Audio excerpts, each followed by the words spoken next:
Hello আমার বন্ধুরা, তোমরা এখন কেমন আছো? আজ আমি তোমাদের সামনে খুব গুরুত্বপূর্ণ একটা ভিডিও নিয়ে চলে এসেছি। তো ভিডিও শুরু করার আগে আমি তোমাদের বলে দিই, যদি মন খারাপ থাকে তাহলে আমার কথাগুলো নিশ্চয়ই তোমাদের খুব ভালো লাগবে। আমার ভিডিওর গুরুত্বপূর্ণ টপিকটা হলো যে দুর্বল মুহূর্তে নিজেকে শক্ত কিভাবে করবে। তবে দুর্বল মুহূর্তগুলো চলে এলে আমরা ভাবি যদি পাশে একজন কেউ থাকতো খুব ভালো হতো। সে আমাদের কাঁধে হাত দিয়ে বলতো, এগিয়ে যা ভাই, তুই এগিয়ে যা। সত্যি কথা বলতে, নিজের বন্ধু কাছের মানুষেরা যখন নিজেদের পাশে এসে দাঁড়ায়, বুকে তখন অনেক বল আর অনেক ভরসা পাওয়া যায়, তাই না? আসলে আমাদের জীবনটা ঠিক এরকমই, কখনো দুঃখ বা কখনো কষ্ট, রং বেরঙের ছবি আমরা দেখতে থাকি। আর সেই সময় আমাদের কাছের মানুষগুলো আমাদের সাহায্য করতে আসে। আচ্ছা, এই কথাটা একবার ভেবে দেখুন তো, যখন আমাদের কাছের বন্ধু কাছের মানুষগুলো আমাদের কষ্ট দেয়, তখন ঠিক ফিলিংটা কীরকম হয়? তখন কি মনে হয় না যে যাকে আমি এতটা পছন্দ করলাম, যাকে আমি এত ভালোবাসলাম, যাদের আমি মনের কথাগুলো খুলে বললাম, তারাই আমাকে কষ্ট দিল? তখন কি মনে হয় না যে কারোর ওপর ভরসা রাখাটা মোটেও ঠিক নয়, আমি আমার কাজ নিজেই করে নেব, অন্যের সাহায্যের প্রয়োজন নেই? ঠিক এমনই একটা মেয়ের ঘটনার কথা আজ আমি তোমাদের বলছি। একটা মেয়ে দোকান যেত, তো দোকানে তাকে সব সময় বিভিন্ন ধরনের খুঁটিনাটি এটা সেটা কথা শুনেই যেত। মেয়েটা যেহেতু গরিব ছিল, তার কাছে টাকা পয়সা নেই বললেই চলতো। সবাই 10 টাকার 5 টাকার জিনিস কিনতো দোকানে, আর মেয়েটা সবসময় 2 টাকা 3 টাকা এরকম দামের কিনতো। তো দোকানে একদিন মেয়েটাকে নাটাঝামটা খাওয়ানোর জন্য বলল, আমি তোকে কোনো জিনিস দিতে পারবো না, এত কম দামে আমার লস হয়ে যাবে, তোকে আমি কেন জিনিস দিতে যাব, তুই আমার দোকান থেকে চলে যা। মেয়েটা তখন মনে অত্যন্ত কষ্ট নিয়ে বাড়িতে মা বাবা দাদাকে সবাইকে সবটা খুলে বলল। মা বাবা দাদা বলল, দোকানের অত্যন্ত অহংকার হয়েছে, সবাই ওর দোকানকে যাই বলে যা নয় তাই তোকে বলে দিল, ওর অহংকার একদিন ঘুচে যাবে।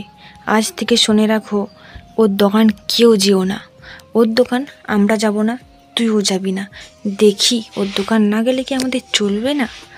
এই বলে মেয়েটা তার বুকে ভরসা পেল, আমার বাড়িতে আমার বাবা মা সবাই এক, আমার কোনো চিন্তাই নেই, অন্য দোকান থেকে আমি সদাপাতি করে নিয়ে এসে আমার দিন দিব্যি চলে যাবে। এরকমভাবেই চলে যায়। কিছু মাস পর মেয়েটার জীবনে এক অদ্ভুত পরিবর্তন এলো। কি শুনলে অবাক হবেন, যে মা বাবা দাদা একদিন বলেছিল, ওই দোকান যাস না, ওই অহংকারের দোকানের মুখও দেখিস না, সে মাই একদিন বলল, যা তো দোকান থেকে সদাটা কিনে নিয়ে আয়। মেয়েটা যেন হুড়মুড়িয়ে ভেঙে পড়ে। আমি কি শুনছি? যে মা আমাকে বলল ওই দোকান যাস না, ওই দোকানের সাথে আমার ঝগড়া বাঁধিয়ে দিল, আমার মনে জোর দিল যে ওই দোকান আমরা কেউ যাব না, আজ মাই বলছে ওই দোকান যা। যে আমি নিতে পারছি না মা, তুমি আমাকে যেতে বলো না, আমার খুব কষ্ট হবে, ওই দোকানের কাছে গেলে আমার নাক কাটা যাবে মা, দয়া করো মা, ওই দোকানে আমি যেতে পারবো না। মা তখন রেগে গিয়ে বলল, কেন যেতে পারবি না তুই? তোর বাবার কিন্তু ধোত্তরি সম্পত্তি নেই যে তোকে বসে বসে খাওয়াবে, আজকাল টাকায় সব চলে, যার টাকা নেই তার কোনো কিছু নেই, তাই তুই ওই দোকানকে যাবি, আমার দিব্যি রইল। মেয়েটা ভেঙে পড়ল, মা যেহেতু দিব্যি দিয়েছে। সেই মুহূর্তের জন্য মেয়েটাকে দোকান যেতে হলো, আর সেখানে সমস্ত জিনিস কিনে নিয়ে আসতে হলো। তো বন্ধুরা, এটা থেকে তোমরা কে কী শিখলে দয়া করে কমেন্টে জানিও। আমার বক্তব্য বা রিকোয়েস্ট তোমরা দুটোই ভাবতে পারো, এটাই যে কখনো কারোর ওপর অত্যাধিক নির্ভরশীল হয়েও না। তোমাকে আশ্বাস দিচ্ছি, আমি তোর পাশে থাকবো, তোর সাথে সব সময় থাকবো, এই আশ্বাসটা কখনো মেনে নিও না।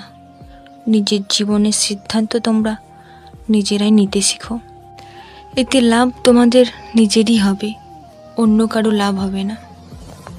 যদি তোমার ভুলের জন্য ক্ষতি হয় তাহলে তুমি সেটা শুধরে নিতে পারবে, কিন্তু অন্যের ভুলের জন্য তোমার ক্ষতি হলে তুমি সেটা কীভাবে শুধরাবে? তাই নিজের কাজটা নিজেরাই করা ভালো, নিজের যেটা ঠিক মনে হবে সেই কাজটাই তোমরা করো। তবে নিজের সিদ্ধান্তে কাজ করার আগে একবার যাচাই করে নিও যে তোমার সিদ্ধান্ত সত্যি ঠিক কিনা। যদি ঠিক হয় বস, তুমি নিজে থেকেই সব কাজ করতে পারো। তো ফ্রেন্ড, আজ এত দূর অবধি। আবার অন্য দিন দেখা হবে অন্য কোনো টপিক নিয়ে। যদি ভিডিওটা ভালো লেগে থাকে তাহলে তোমরা আমার পাশে থেকো। Thank you so much.